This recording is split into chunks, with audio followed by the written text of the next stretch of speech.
Bahkan keponakan saya melihat seorang perempuan dan laki-laki yang mempunyai kepala hewan atau anjing.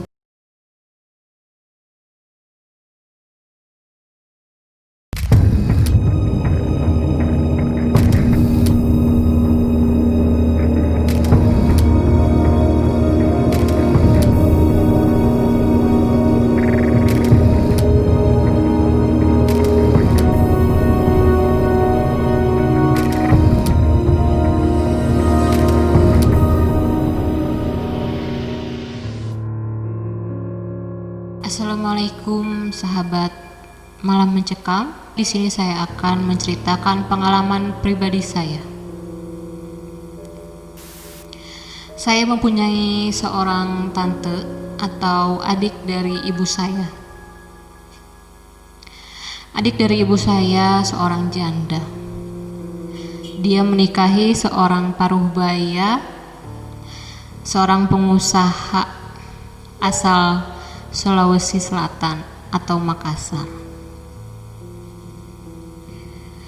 Seorang parubaya tersebut atau suami tante saya, suami keempat dari tante saya, dan tante saya pun adalah istri ketiga dari suaminya tersebut. Pada awal pernikahan mereka menjalani kehidupan yang sangat biasa sebagai suami istri. Jalan-jalan kemana-mana sebagai suami istri. Kebetulan tante saya mempunyai 3 anak dari suaminya yang terdahulu dan mempunyai anak dari sang pengusaha tersebut. Singkat cerita, tante saya mempunyai kebiasaan yang baru, yaitu sering mengunjungi orang pintar. Karena sang suami seorang pengusaha yang sangat kaya raya, dia sangat terkenal di Sulawesi Selatan. Alhasil mereka sering mengunjungi dan sering menanyakan bagaimana nasib kehidupan mereka selanjutnya, bagaimana usaha mereka selanjutnya, dan bagaimana nasib anak-anak mereka. Dan pada akhirnya keluarga tidak mengetahui apa resiko mengunjungi orang pintar tersebut. Karena selama ini tante saya tidak pernah cerita tentang kehidupan pribadinya bersama sang pengusaha. Yang kami ketahui, kami selalu diberikan harta oleh tante saya. Kami selalu diajak jalan-jalan, kami selalu diajak liburan, kami selalu dibiayai. Dan suatu ketika, saya tidak tahu bagaimana ceritanya, suami tante saya atau sang pengusaha mengalami kolaps perusahaannya atau kebangkrutan. Dia yang asalnya mempunyai kurang lebih 14 perusahaan menjadi 3 perusahaan. Dan suatu ketika di rumah tante saya ada sesosok perempuan yang sering duduk di tangga. Kami pun sering mengetahui bahwa di rumah tante saya tersebut tiba-tiba sering banyak makhluk-makhluk yang sering datang. Dan suatu hari saya mempunyai keponakan, adik dari mama saya mempunyai anak, atau adik dari tante saya tersebut mempunyai anak juga, nginep di rumah tante saya. Dia berumur 8 tahun dan satunya berumur 4 tahun. Pada saat menginap di rumah tante saya, dia sering menangis karena ketakutan dan bilang ada seorang laki-laki dan perempuan berkepala anjing. Dan anaknya tante saya yang kedua tersebut tidak mau lagi menginap di rumah tante saya itu karena dia sangat ketakutan. Tetangga pun katanya sering melihat sesosok makhluk yang kerdil berkepala botak siang-siang lari ke rumah tante saya. Dan suatu ketika rumah tante saya pindah karena dia sudah merasa tidak aman di rumah pada saat pindah ke Baros Cimahi. Rumah barunya berlokasi di Baros Cimahi. Ternyata mempunyai hal serupa. Selalu mempunyai hal-hal yang mengerikan. Contohnya anaknya tante saya yang kedua, dia sering setiap malam dikunjungi oleh nenek-nenek. Nenek-neneknya sering mengusap-ngusap kepalanya. Saya tidak tahu itu mungkin efek dari sesuatu hal yang disembunyikan oleh tante saya dan suaminya tentang sering berkunjung ke orang pintar. Tiba-tiba suatu hari perusahaan suami tante saya tersebut semakin kolaps dan menyisakan satu perusahaan saja. Dan suatu ketika, suatu hari, tante saya sering mengeram diri di kamar. Karena banyaknya yang menagih utang ke rumah tante saya bekas usaha-usaha suaminya yang kolaps. Dia sering mengeram diri di kamar dan kami sekeluarga pun ikut prihatin. Apa yang menimpa kepada tante saya itu?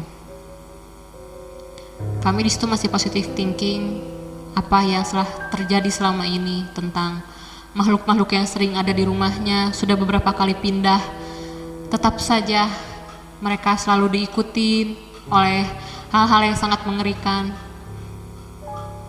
Seorang perempuan, seorang nenek-nenek, seorang laki-laki, bahkan keponakan saya melihat seorang perempuan dan laki-laki yang mempunyai kepala hewan atau anjing.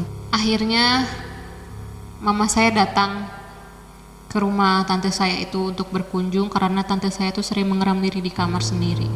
Tante saya bercerita, selama dia sering mengeram diri di kamar, dia sering ditemani oleh seorang wanita berbaju merah.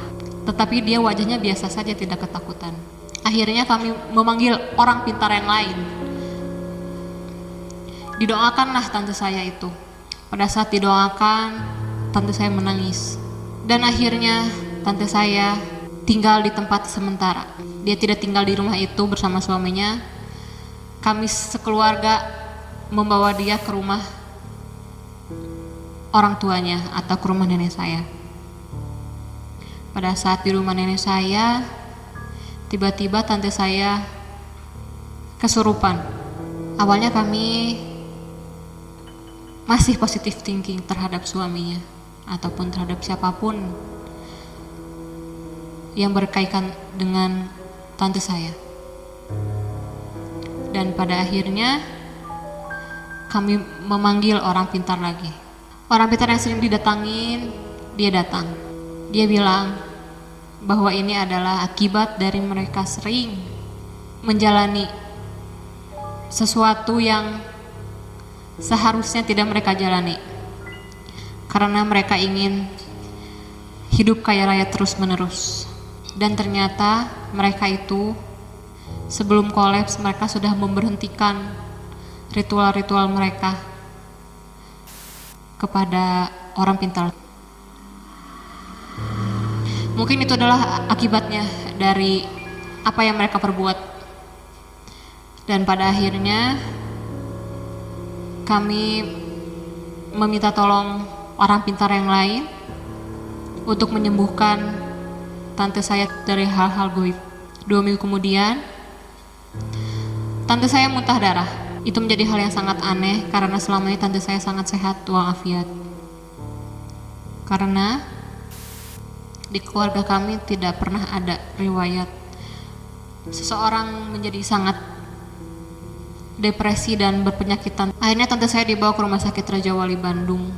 Dia didiagnosa stres dan diminta tolong untuk tidak berpikir yang berat-berat. Akhirnya tante saya bawa pulang. Dan 2 minggu kemudian tante saya muntah darah lagi. Akhirnya kami bawa ke Rumah Sakit Santosa Bandung. Dan di situ tante saya didiagnosa kanker stadium 4. Kami sangat aneh karena di keluarga kami tidak pernah ada riwayat penyakit yang sangat berat-berat, apalagi leukemia stadium 4. Dan akhirnya kami memutuskan untuk mengkemoterapi tante saya. Dan pada suatu hari setelah tante saya dikemoterapi selama seminggu, suaminya datang dan tiba-tiba mereka bisa berbahasa Makassar. Itu hal yang sangat aneh, karena selama ini tante saya tidak pernah bisa bahasa Makassar ataupun bahasa-bahasa lain selain bahasanya sendiri atau bahasa Sunda.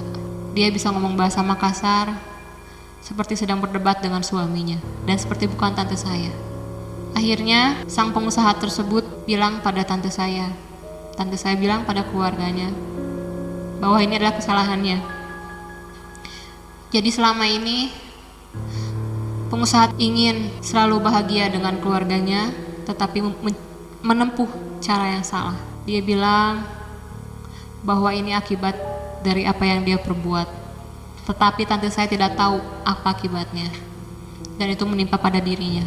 Dan akhirnya 2 minggu kemudian tante saya meninggal dunia. Sebelum meninggal dunia, dia mempunyai feses yang berwarna hitam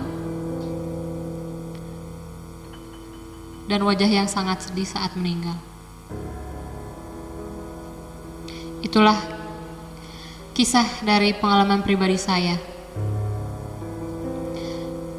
Sobat MM, jangan lupa like, komen, dan subscribe